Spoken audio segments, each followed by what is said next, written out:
महाराज गजानंद आ जाओ, मेरी सभा में रंग बरसा जाओ। महाराज गजानंद आ जाओ। हाँ जी, राधे राधे, जय श्री कृष्णा। गणपति बप्पा मोरया। तो हमारे गणपति जी का जन्मदिन है कल। एक दिन पहले मैं ब्लॉग बना रही हूँ। तो हमारे यहाँ गणेश जी का बहुत अच्छा मेला लगता है सवाई माधोपुर में। रणत भंवर गणेश जी के नाम से त्रिनेत्र गणेश जी का मंदिर है। आइए आप हमारे माधोपुर में, हमें हर साल कितनी ब्लॉग बनाती हूँ तो हमारे यहाँ पे आइए, गणेश जी के मंदिर में दर्शन करके जाइए, बहुत अच्छा लगेगा। बहुत भीड़ होती है और पता है हमारे यहाँ की ये मान्यता है, कभी भी जब पहला कार्ड होता है शादी का वो वहाँ पर जाता है। फसल होती है कोई तो भी किसान लोग वहाँ पे जाते हैं। हम लोग यहाँ पे हैं माधोपुर में बट हम नहीं जा पाते क्योंकि भीड़ में मुझे डर लगता है ज़्यादा, तो हम वैसे जाते हैं। तो आप लोग आइए, ज़्यादा क्या ही बताऊँ गणेश जी के बारे में। तो गणपति तो देखिए प्रथम पूज्य भगवान है, विघ्नहर्ता है, रिद्धि सिद्धि के साथ वो सबके घर में आते हैं अगर दिल से मन से उनकी पूजा करते हैं तो। और देखिए गणपति भगवान तो वो हैं जिनके पूजा बिना सब कुछ अधूरा है।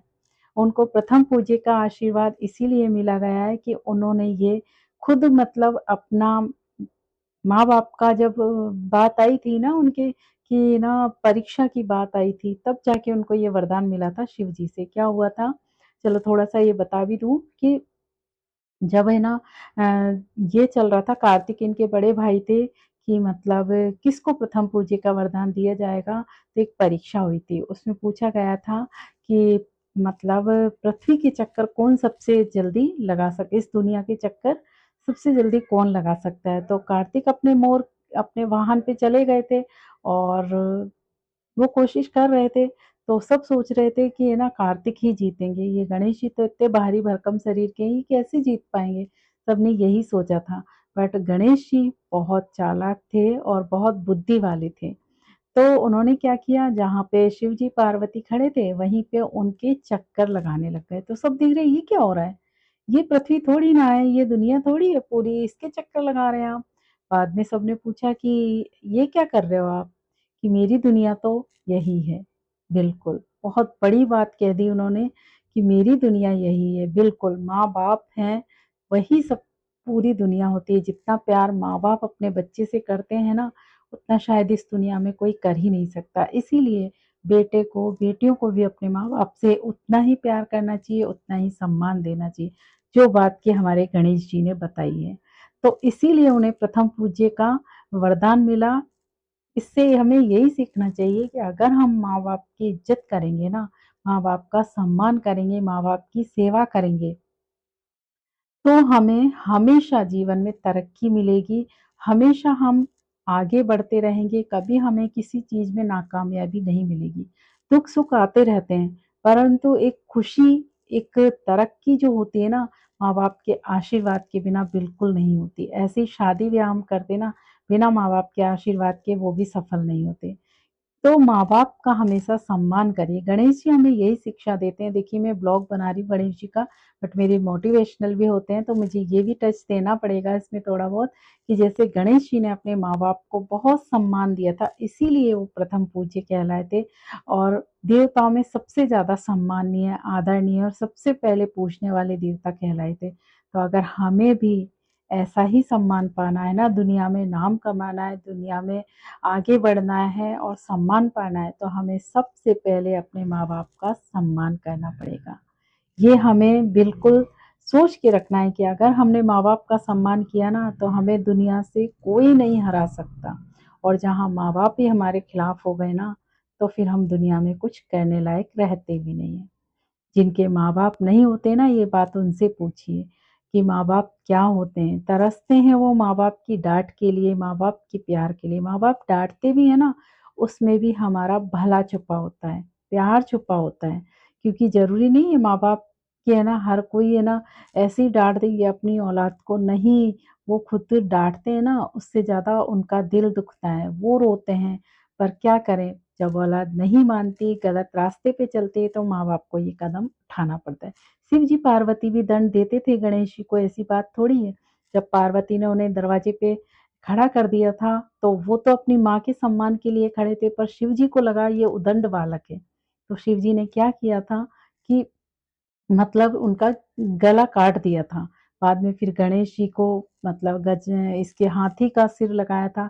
ये बहुत सारे छोटे-छोटे टॉपिक हैं गणेश जी के, जो कल एक चतुर्थी का ब्लॉग और बनाऊँगी, इसमें मैं बताऊँगी। आज ये पहले का 1 दिन पहले का, तो क्योंकि मेरा वही ब्लॉग का 8:20 पे आता है, इसलिए मैं थोड़ा बहुत बता रही हूँ कि अगर हमें इस दुनिया में सम्मान पाना है, इज़्ज़त पाना है, उन्नति के पथ पे आगे बढ़ना है, तो हमें माँ-बाप का सम्मान करना होगा, उनकी मरते दम तक सेवा करनी होगी। ठीक है, माँ-बाप हालाँकि औलाद से पहले थोड़ी ना मतलब है ना, औलाद नहीं पहले जाती, पहले माँ-बाप ही जाते हैं।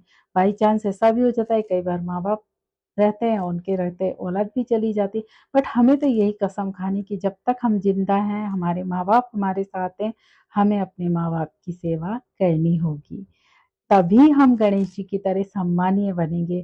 गणेश जी ने हमें यही शिक्षा दी है, नहीं तो वो भी चाहते तो है ना पूरी पृथ्वी का चक्कर काट सकते थे, उनसे कटता नहीं। हालाँकि देवता थे वो काट भी लेते, पर थोड़ा टाइम लगता। कार्तिक जी ह हल्के-फुल्के थे, वो मोर पे निकले थे, बट इनका तो वाहन भी छोटा-सा था, मूषक था इनका वाहन। पर देखिए मूषक पे भी ये मतलब सब कहते हैं इतना भारी भरकम शरीर मूषक कैसे उठा लेता है? उठा लेता है, यही तो शक्ति है। और यही उनका मतलब प्रभाव है, यही उनकी ताकत है। तो हमें गणेश जी यही शिक्षा देते हैं कि हमें अपने माँ-बाप का हमेशा सम्मान करना चाहिए। तो और क्या ही बताऊँ मैं गणेश जी के बारे में, गणेश चतुर्थी है कल, आई होप आपके घर में गणेश जी रिद्धि-सिद्धि के साथ आपके घर में पधारें, आपके घर में धन-धान्य की बढ़ोतरी करें और आप पे हमेशा कृपा बरसाए रखें। गणेश जी को सब लाते हैं, देखिए यहाँ तो हमारे मंदिर पर महाराष्ट्र वगैरह में तो बहुत ज़्यादा इसका महत्व है। तो गणेश जी को अच्छे-अच्छे से अपने घर लाइए और जितने दिन शायद 10 दिन शायद 14 दिन ऐसे रहते हैं, 10 दिन रहते हैं शायद। 10 दिन तक मतलब उनको अपने घर लाते हैं, पूजा करते हैं, फिर बाद में अनंत चतुर्दशी को उनको विसर्जन करते हैं। ये सब 10 दिन तक ऐसे ही चलता रहेगा। तो मेरी तरफ से मेरी पूरी यूट्यूब फैमिली को गणेश जी की बहुत गणपति मतलब आ रहे हैं आपके तो गणेश मतलब चतुर्थी की आप सबको बहुत-बहुत बधाइयाँ। तो आज के लिए इतना ही, मैं ज़्यादा बोल नहीं पा रही, इसमें मुझे इतना याद नहीं है, मैं मोटिवेशनल बनाती हूँ ना, तो आप समझ सकते हैं, फिर भी एक ब्लॉग मेरे को बनाना ही था टॉपिक के हिसाब से। तो हैप्पी गणेश चतुर्थी आप सभी को, मेरी पूरी यूट्यूब फैमिली को, और अपना ध्यान रखिए और गणेश जी की पूजा करिए और उन्हें घर लाइए। राधे राधे, जय श्री कृष्णा, जय श्री राम, गणपति बप्पा मोरया। हैप्पी गणेश चतुर्थी।